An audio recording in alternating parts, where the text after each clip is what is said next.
এই যে বাচ্চারা কোরআনে কারীম যারা পড়ল, সবক নিবে, নিয়মিত পড়বে, আল্লাহ পাক তাদেরকে কবুল করেন। কেউ ছিটকে না পড়ে মাঝপথে, বরং আল্লাহ তাআলা তাদেরকে শেষ পর্যন্ত পৌঁছার তৌফিক দিয়ে দেন। বাচ্চারা, তোমরা ভাগ্যবান, তোমরা কৃতজ্ঞতা প্রকাশ করো, আল্লাহ তাআলা শুকর আদায় করো, উস্তাদদের কৃতজ্ঞতা করো যারা তোমাদের জন্য মেহনত করছেন, মাতা পিতার শুকর আদায় করো তোমাদেরকে যারা এই লাইনে দিয়েছেন, তাদের মেহনতে, তাদের আন্তরিকতা, তাদের চেষ্টায়, তাদের দোয়ায় তোমরা এই পর্যন্ত পৌঁছতে পারলা। এই জন্য তাদের শুকর আদায় করবা। অনেক বাচ্চা না বুঝা বিরক্ত হয়, সে বলে খামাখা আমার এই লাইনে দিছে, আমি যে পড়তে চাই না, আমি স্কুলে পড়তে চাই, এই করতে চাই, সেই করতে চাই। না, তুমি ভুল করতেছ। তোমাকে আল্লাহ পাক যে সম্পদ দিছেন, সম্পদ তুমি বুঝো না, তাই তুমি এই কথা কইতেছ। বুঝলে আর এই কথা বলতো না। বুঝতেন সাহাবায়ে কেরাম, বুঝছেন তাবেইন, বুঝছেন তাবে তাবেইন, আকাবে দিন বুঝছেন, এই তারা ছাড়েন নাই। আমাদের বাংলাদেশের একজন বড় বুজুর্গ ছিলেন, যাকে মুজাহিদে আজম বলা হইতো, হযরত মাওলানা শামসুল হক ফরিদপুর রহমতুল্লাহ আলাইহি।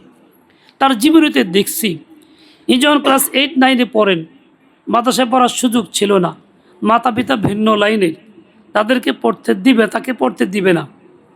উনি এই অবস্থায় নীরবে কোরআনে কারীম নিয়ে জনশূন্য জায়গাতে, খালি জায়গাতে, জঙ্গলে যাইতেন। সেখানে কোরআন নিয়ে চুমা দিতেন, মুখে চোখে লাগাইতেন, কপালে লাগাইতেন, কান্নাকাটি করতেন এবং মাথায় লাগায় কাঁদতেন যে আল্লাহ, এই কোরআনে কারীম বহু বান্দাকে তুমি দিলা, বহু বান্দাকে তুমি দিলা, আমি শামসুল হক নালায়েক, আমি মাহরুম থাকলাম, কোরআন শিখতে পারলাম না, সুযোগ পাইলাম না। আল্লাহ দয়া করে আমাকেও সুযোগ করে দেন, আমার প্রতি মেহেরবানি করেন।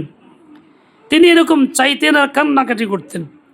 আল্লাহ পাক তাকে কবুল করছেন, এমন কবুল করছেন যে উনি হলেন বাংলাদেশে মুজাহিদে আজম। 200-র বেশি বই তিনি বাংলা ভাষায় লিখছেন, যখন বাংলা ভাষার চর্চা আমাদের মধ্যে ছিল না। এত বড় যোগ্যতম ব্যক্তি, আল্লাহ পাকের বলি, ইনি আল্লাহ থেকে চায়া নিছেন। তোমাদের এরকম চাইতে হয় নাই, তোমাদের মাতা পিতাই তোমাদেরকে এই পথে আনছেন। তোমরা শুকর আদায় করো, এই নিয়ামতের কদর করো, আজীবনের সঙ্গে লাইগা থাকো, মৃত্যু পর্যন্ত এর থেকে ছুটবা না, এর থেকে সরে যাইবা না। আল্লাহ পাক তোমাকে কোরআনে কারীমের সাথে লাগার কারণে রিজকে হালাল দান করবেন, ইজ্জত সম্মানও দান করবেন। তোমার যা চাওয়া পাওয়ার ছিল তা আল্লাহ তোমাকে দিবেন। এই পর্যন্ত কোরআনে কারীম শুদ্ধ করে পড়ছে আর আমল করছে, তার রিজক হাসিল হয় না, না খায়া থাকছে, পৃথিবীতে একটা নমুনাও পাওয়া যাবে না, কেউ দেখাইতে পারবে না। টোটাফাটা আমরা যারা আমল করতে পারি না, টুকটাক পড়ছি, তাই তো আমাদের অবস্থা এমন যে আমরা খায়া গোলাইতে পারি না। মাফ চাইতে হয় মানুষের কাছে যে ভাই পারবো না, মাফ চাই, খানা খাবো না, 2 হাত জোর করতে হয়। অনেক জায়গার থেকে না খায় আসতে হয় শুধু মাফ চাইয়া, তাও ছাড়াছাড়ি নেই, মনের বিরুদ্ধে খাইতে হয়। এভাবে আল্লাহ পাক সামান্য একটু নিসবতের কারণে এভাবে খাওয়ান। আর তোমরা যদি লাইগা থাকো পরিপূর্ণ, তাহলে কীরকম খাওয়াবেন তুমি চিন্তাই করতে পারবে না। কাজেই হিম্মত হারারও কিছু নাই, মন খারাপ করার কিছু নাই। আমি আমার ছোটোবেলার একটা ঘটনা না বলে পারি না। একজন লোক ছিলেন, মারা গেছেন, নাম বলবো না। উনি তখন কলেজে পড়তেন, একটা খুব নাম করা ফ্যামিলির সদস্য, টাকা পয়সার দিক থেকেও আগে, খুব প্রভাবশালী ব্যক্তি সন্তান। আমি যখন ছোট্ট 7 বছর মক্তবে পড়তে যাই, তো আমাকে মাঝে মধ্যে ডেকে নিয়ে খালি উল্টাপাল্টা বুঝাইতো, তুমি মাদ্রাসা পড়ে কী করবা, না খায়া থাকবা, কিছু করতে পারবা না, তোর বাপ কত কষ্ট করে, অমুক মোল্লা সাহেব দেখো এই যে খেতে কাজ করতেছে, না খায়া থাকে। আমি তখন কোনো জবাব দিতে পারতাম না, কিন্তু মনের বল ছিল, আল্লাহর মেহরবানি, বাপ মার দোয়া, বলে যে না খায়া থেকে তুই মাদ্রাসায় পড়ুন। মোল্লা সাহেব দেখা, ওই যে মোল্লা সাহেব ওই যে খেতে কাজ করে না খায়া থাকে, বললে খেতে কাজ আমিও করবো। মোল্লা সাহেব তো খেতা, তোমার তো খেতো নাই, তুমি কেমনে করবা? আমি যে না খায়া থেকে তবু পড়ুন। আল্লাহর কিষান, ওই লোকটা বিএ পাশ করে চাকরির জন্য আজীবন চেষ্টা করলো, মৃত্যু পর্যন্ত চাকরি পেল না। আর আমাকে যে বলছিল না খায়া থাকবো, কি করে খাইব? আল্লাহ পাক আমারে এখনও খাওয়াইতেছেন, আজীবন খাওয়াইছেন, কত যে খাওয়াবেন তা জানি না, কল্পনা করতে পারবো না। তার চেয়ে বড় আফসোসের কথা হইলো, আমি যখন মাদ্রাসা করছি, মহিলা মাদ্রাসা, খাদিজা বিনতে খুয়াইলিদ, তো আমার কাছে লোক দিয়ে প্রস্তাব পাঠাইছে যে হুজুর যদি চাকরি দিত আমার এই কমাসখান দারোয়ানের চাকরি, তবুও আমি কইরা খাইতাম। ওই লোকটাই যে আমাকে না খায়া থাকার কথা সবক দিত। আর আমি বলছি, ভাই আপনার শান মোতাবেক চাকরি আমার কাছে নেই, দারোয়ানের চাকরি তো দিতে পারলাম না আপনার আমি। তাহলে অবস্থা কি? রিজিক তো কোরআনে পাকের বরকতে। আজকে যারা দিনের শোভা কাজকর্ম করে বিভিন্ন শাখায় কাজ করতেছেন, ইসলামী দলগুলি, ওলামায়ে কেরাম, ওলামায়ে উম্মত, দায়ী যারা, তারা কি কেউ না খায় আছে এমন কোনো ইতিহাস আছে?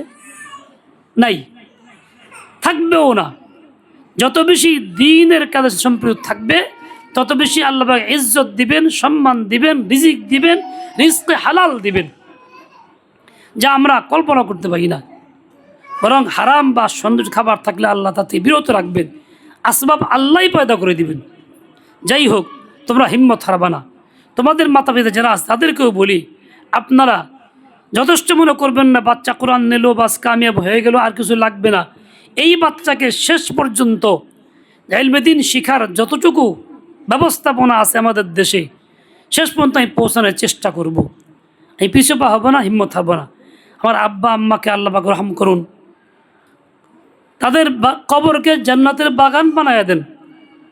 ওনাদের ইনকাম আয় রুজি খুব কম ছিল, হকের উপর থাকতেন, কোনো 2 নম্বরের কাজ করতেন না, পয়সাও নিতেন না। ওনারা বলতেন যে আমার যে ভিটাও বেচতে হয়, ভিটা বেচা হইলেও ছেলেদেরকে আলেম বানাবো। অনেকবার শুনছি ওনাদের মুখে। আল্লাহ পাক ওনাদের দোয়া চেষ্টা কবুল করছেন। টুটাফাতা কেউ শিক্ষিত সমাজে আছি।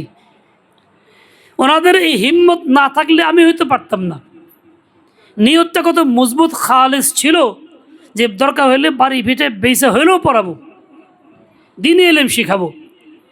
আল্লাহ পাক রব্বুল আলামিন শিখাইছেন।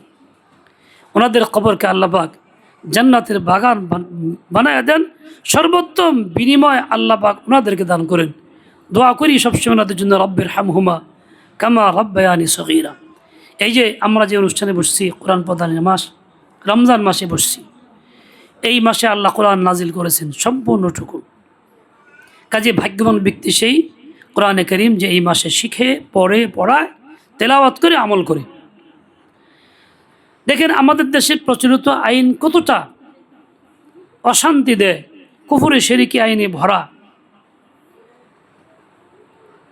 আমার এলাকাতে আমার একান্ত আত্মীয়ের একজন, আমার খালাতো বোন, তার 3টা ছেলে, 1 মেয়ে। মেয়েটা গত বছর মারা গেছে, 3 ছেলে। ছোট ছেলেটা একটু বেলাইন হয়ে গেছে, চেষ্টা করে পারে নাই। বাপ মা দুজনই ফেল করছে। গত বুধবার, আজকে বুধবার, গত বুধবারের ঘটনা। ওই ছেলেটা, তার মা নামাজ পড়তেছিল, পেট্রোল নিয়ে আইসা পেট্রোল গায়ে ঢাইলা মাকে বলতেছে, মোটরসাইকেল কিনা দিবি ক, নাহলে আগুন দিয়ে জ্বালাই দেব। মা নামাজ পড়তেছিল, মা নামাজ শেষ করতে আগুন গায়ে জ্বালাই দিছে। মা তো সহ্য করতে পারে না, জড়ায় ধরছে আগুন থেকে বাঁচানোর জন্য। পুরো আগুন মায়ের গায়ে। বাপ দৌড়ে আসছে, দৌড়ছে বাঁচানোর লেগে বাবার গায়ে। যে পেট্রোলের বোতল আনছিল ব্রাস্টে বাবার চেহারা লাগছে, পোড়া দেহ জ্বলে গেছে সবার। তো লোকজন, জোহরের নামাজের সময়ের ঘটনা, লোকজন আশেপাশে মসজিদ কাছেই ছিল, শুনছে, দৌড়াদৌড়ি করে আসছে, চেষ্টা করছে, কাজ হয় না, পোড়া তো হয়েই গেছে। এদেরকে ঢাকা মেডিকেলে ভর্তি করছে। ডাক্তারদের কথা ছিল যে মার অবস্থা 0 পয়েন্ট, সে আর বাঁচবে না। বাবার কথা বলছে যে 75% সম্ভাবনা বাঁচার। ছেলেটার কথা বলছে 70%। আল্লাহ আসান, বাপ মারা গেছে আগে, ছেলে মারা গেছে 24 ঘন্টা পরে ওই হাসপাতালেই। মা এখনও বাঁচা আছে, মারা যায়নি। ডাক্তার যার কথা বলছে 0, সেই এখনও বাঁচা আছেন। ডাক্তারের কথা বাস্তবে ফলে নাই, ফয়সালা কার? আল্লাহ তাআলা। এই ছেলেটা বাপ মার নিয়ন্ত্রণের বাইরে বেলান হয়ে গেছে। এর দ্বারা কি ছেলেটার একাই অশান্তি, না বাপ মা সহ সমাজের সকলের অশান্তি? সকলের অশান্তি। একজন ছেলে যদি পরিবার নষ্ট হয়, পরিবারের সবাই ভোগান্তির মধ্যে পড়ে। আচ্ছা, ওই 2জন লাশ পড়ে আছে ঢাকা মেডিকেল, 3 দিন হইল, দিচ্ছে না। আমিও চেষ্টা করলাম, ওসিকে বললাম ময়নাতদন্ত ছাড়া দিবে না। গতকাল পর্যন্ত দেয় নাই, আজকে দেওয়ার কথা ময়নাতদন্তের পরে। কি বিদ্যুৎ একটা আইন, কত অশান্তি মানুষের। মৃত মানুষটাকেও সুস্থ থাকে না, তাকে আমরা সুস্থ আনতে পারি না। সবাই জানে, সাক্ষী আছে, এই ঘটনা ঘটছে, এটা তদন্ত দরকার তো পড়ে না। জনগণ সাক্ষী দিচ্ছে এই ঘটনা ঘটছে, তারপরেও এই ঘটনা ওই ব্রিটিশ প্রচলিত আইন যা চলছে আর পরিবর্তন আসে নাই। আমার অশান্তির মধ্যে আসি, তারা অশান্তির মধ্যে আসে। বলো ছেলেটা ফোনকে, মা মারা নিয়ে জানো, কিন্তু তুমি নিবা, চিকিৎসা করতে পারবা না, কষ্ট করে আমরা কেন, মারা গেলে তো মারো লাশ দিব না। গতকাল সে মানে নিয়ে চলে জোর করে, যা এই ঝামেলা করবো, আর সে কাটাকাটি নেই, বাড়িতে মরুক। কীরকম আবেগ তার আসছে এবং দুঃখ তার মনের ভিতরে আসছে। এটা তো একটা অশান্তির আইন, কুফরি আইন, শিরকি আইন। কি পরিমাণ দেশে এই যে কোরআন হাতে নিয়ে আছি, সবক দিচ্ছি, পড়তেছি, পড়াইতেছি, কিন্তু আমি মুসলিম হিসেবে থাকার পরও কুফর আইন, শিরকি আইন সমর্থন করি, মানি, ইমান নষ্ট করি, অহরহ, খবর থাকছে না। যেমন দেখেন, এক দুইটাই বলি। গতকাল আমার কাছে ঘটনা আসে, যেহেতু মাসআলা ফতোয়া আমার কাছে আসে, মানিকগঞ্জে ফতোয়া বোর্ড আছে, কেন্দ্রীয় ফতোয়া বোর্ড জেলার। ওই ফতোয়াগুলি লেখা হলে আমার দস্তখত ছাড়া ওটা ছাড়া হয় না। তো সেখানে দেখি কি অবস্থা। অবস্থা খুব জটিল। হারামকে হালাল, হালালকে হারাম করে জনগণ চলতেছে। নামাজ কালাম পড়ে মসজিদে আসে, প্রথম কাতারের মুসল্লি, মাদ্রাসায় দান করে, মসজিদে দান করে, অথচ হারাম স্ত্রী নিয়ে সংসার করতেছে, 3 তালাক দিয়ে ফেলছে। কিন্তু এক শ্রেণীর লোক আছে, তারা সমাজকে জিনায় লিপ্ত করার জন্য বলে কি 3 তালাক একসাথে দিলে কিছু হয় না, 1 তালাক হয়ে যায়। এরা উম্মতকে জিনাহে লিপ্ত করতেছে, উম্মতের শত্রু, দিনদার না, দিনের সুরতে বদদিনী করে এই আকামটা করতেছে। এরকম বহু মানুষ বহুদিন যাবৎ চলে আসে, 3 তালাক দিয়া নিয়ে খাইতেছে।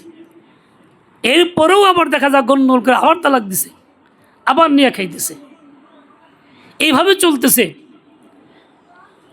সরকারি আইনে আছে মুখের তালাক তালাক না। আমরা যদি এটা প্রচার করি, যেমন এনজিওরা করছে, সমাজ আক্রান্ত হয়ে যায়। অনেক লোক আছে তালাক দিয়ে ফেলে, বল না তালাক হয় নাই, এই যে মুখের তালাক তালাক না। এই আইনটা কি কোরআন সুন্নাহর পক্ষে না বিপক্ষে? কোরআন সুন্নাহর বিপক্ষে। তালাক মুখে দিলে যেমন তালাক, বিবাহ মুখে করলে যেমন বিবাহ হালাল হবে, তালাক মুখে দিলেও তালাক হারাম হবে। কোরআন তো এটা বলে, সুন্নাহ তো এটা বলে, অথচ সমাজে আছে এই প্রচলিত আইন এইভাবে। এর দ্বারা ফল কি? যে এটা মানতেছে, বিশ্বাস করতেছে, সে ইমান নিয়ে থাকতে পারতেছে না, ইমান হারা হইতেছে? ইমান হারা হইতেছে। প্রত্যেক মুসলিম পুরুষ এবং নারীর দায়িত্ব হইল এইরকম আইন, যা আমরা বিপদ বইরা মানতেছি, ঠেকাই বেড়ে দেশে বসবাস করি, আইনে আমরা মানতে বাধ্য। কিন্তু এই আইনকে ঘৃণা করা, এটাকে অন্তর থেকে ফেলে দেওয়া, এর পরিবর্তে কোরআন সুন্নাহর আইনকে অন্তরে জায়গা দেওয়া, বিশ্বাস করা, এবং সেই আইনকে সমাজে পর্যায়ক্রমে দেশে চালু করার আপ্রাণ চেষ্টা করে যাওয়া। এই জন্য মেহনত, একে অপরকে দুয়ালা, দাওয়াত দেওয়া, জনমত তৈরি করা। জনমত তৈরি করার পরে সকলের দাবি একটাই, তাই আমি মুসলিম হিসাবে এটা চাই যেন আমার বিচার আচার সকল ক্ষেত্রে কোরআন সুন্নাহর আইন প্রয়োগ হয়। কি এই দাবি করা কি নিষেধ? প্রচলিত আইনও কি না? নিষেধ না। দাবি করার অধিকার আমার কাছে আছে, কিন্তু আফসোস যে আমরা ঘুমায় রয়েছি, চিন্তাও করি না, দাওয়াতও দেই না, দাবিও করি না। দাবি করলে উল্টা করি, খুশি হয়ে উল্টার উপরে। দেখেন, প্রচলিত নিয়মে খুন খারাপি কোথাও হইলে খুনির বিচার হয়, সর্বোচ্চ শাস্তি মৃত্যুদণ্ড, সেটা হইল ফাঁসি। খুন খারাপি কোথাও হইলে আসামি পলাতক থাকলে আমরা মিটিং করি, বলি খুনির অমুকের ফাঁসি চাই, বলি না? এরকম ফাঁসি চাই দাবি করতেছি। ফাঁসি তো ইসলামিক কোনো আইন না, কুফরি আইন। আমি তো বলতে পারতাম অমুকের বিচার চাই, আল্লাহর আইনেই বিচার চাই, এই কথা বলতে অসুবিধা হইতো? দাবি করলে সমস্যা হইতো? মেজাজ যেমন বদলায় গেছে, চাই কুফরিটা। চাওয়ার দরকার ছিল কি? ইমান ও ইসলাম, কোরআন সুন্নাহর কথা দাবিও করি, ব্যানারেও লেখি, পত্রপত্রিকায় বক্তব্য দিই। আবার দেখেন এই ধরনের আইন প্রয়োগ হয়ে গেলে, বিচার কোর্টের নিয়মে হইলে প্রচলিত আইন হয়েছে, আমাদের যারা দিনদার শ্রেণীর লোক অ্যাডভোকেট তারাও বলে স্যার আমরা উপযুক্ত বিচার পাইছি, ইনসাফ পাইছি, আমার খুব সন্তুষ্ট। আসলে সন্তুষ্ট হওয়ার কথা ছিল আল্লাহর আইনে, কোরআনের আইনে, সুন্নাহর আইনে। সন্তুষ্ট হইলাম কুফুরি আইনে, ইমান থাকবে? কথা ছিল রাদিয়তু বিল্লাহি রাব্বান আবিল ইসলামি দীনান আবি মুহাম্মাদিন নাবিয়ান, কিন্তু করতেছি কোনটা? এভাবে ইমান নষ্ট করতেছি। এই জন্য ভাই সকলের কাছে অনুরোধ থাকবে, ফিকির করি, চিন্তা করি, আল্লাহ পাকের আইন, কোরআন সুন্নাহ আইন দিলে বসাই, দিমাগে বসাই, এটা দাওয়াত দেই, একে অপরকে বলি, সচেতন করি, জনমত তৈরি করি, এই আওয়াজ তুলি। কুফরের আইন যাতে না থাকে, কোরআন সুন্নাহ আইন যাতে সমাজে বলবৎ হয়, বহাল হয়। শুধু কোরআন পড়াই মাকসদ না, কোরআন পড়া যেমন মাকসদ, সেটাকে বাস্তবে পরিণত করাও তেমনই মাকসদ। আল্লাহ পাক আমাদের সবাইকে তৌফিক দেন, কবুল করেন, কাউকে মাহরুম না করেন। আমিও দোয়া চাই আপনাদের কাছে, আল্লাহ পাক আমাকেও যেন তৌফিক দান করেন। সমস্ত মাদারিসে কওমিয়াকে আল্লাহ কবুল করেন, সমস্ত দ্বীনি শিক্ষা প্রতিষ্ঠানকে আল্লাহ কবুল করেন, সকল দ্বীনি কাজকর্ম এবং শোভাগুলিকে আল্লাহ কবুল করেন। পরস্পর ভুলভ্রান্তি থাকলে সেগুলি আল্লাহ মাফ করে দেন, মুআফাকাত মুহাব্বত পয়দা করে দেন। যারা কোরআন নিবে তাদেরকে আল্লাহ তাআলা কবুল মঞ্জুর করেন, তাদের উসিলা তাদের মাতা পিতাকেও আল্লাহ তাআলা পরিপূর্ণ দ্বীনের উপরে উঠাইয়া দেন, সকলের সকল জরুরত পুরা করে দেন। কিছুদিন আগেই নির্বাচন হয়েছে, আমি রিকশা মার্কা প্রতীক নির্বাচন করছি। আপনারা আমাকে ভালোবাসছেন, মুহাব্বত করছেন, আপনারা ভোট দিচ্ছেন, সমর্থন করছেন, মেহনত করছেন, সকলের শুকর আদায় করি। সবাইকে আল্লাহ তাআলা আপনাদের সবাইকে উত্তম থেকে উত্তম বিনিময় দান করেন। আগামী দিনেও যারা দ্বীনের জন্য মেহনত করবে তাদের সাথে আমরা জুড়ে থাকবো ইনশাআল্লাহ তাআলা। পিছু পা হব না, আগাইছি তো আগাইতেই থাকবো, পিছিয়ে যাব না। আল্লাহ পাক সবাইকে তৌফিক দেন, কবুল ও মঞ্জুর করেন। সুবহানাকাল্লাহুম্মা বিহামদিক আশহাদু আল্লা ইলাহা ইল্লা আনতা আস্তাগফিরুক ওয়া আতুবু ইলাইক। বাচ্চারা কোরআন যারা নিবা তারা কোরআন হাতে আছে না নাই? ওখানে আছে, কোরআন খুলো, আমি যা বলি আমার সাথে বলো। বিসমিল্লাহির রহমানির রহিম। রব্বি ইয়াসসির, রব্বি ইয়াসসির ওয়ালা তুআসসির ওয়াতাম্মিম বিল খাইরি রব্বি জিদনি ইলমা রব্বি ইশরাহ লি সাদরি ওয়ায়াসসির লি আমরি واحلل عقدة من لساني يفقه قولي وبك نستعين يا مستعان أعوذ بالله من الشيطان الرجيم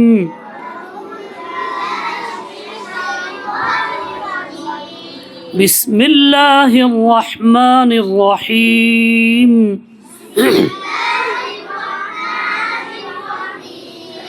الحمد لله رب العالمين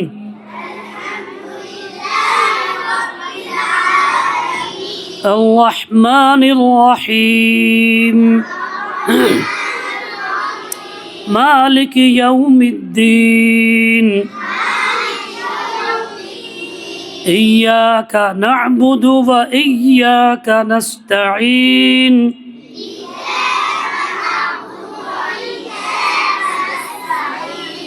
اهدنا الصراط المستقيم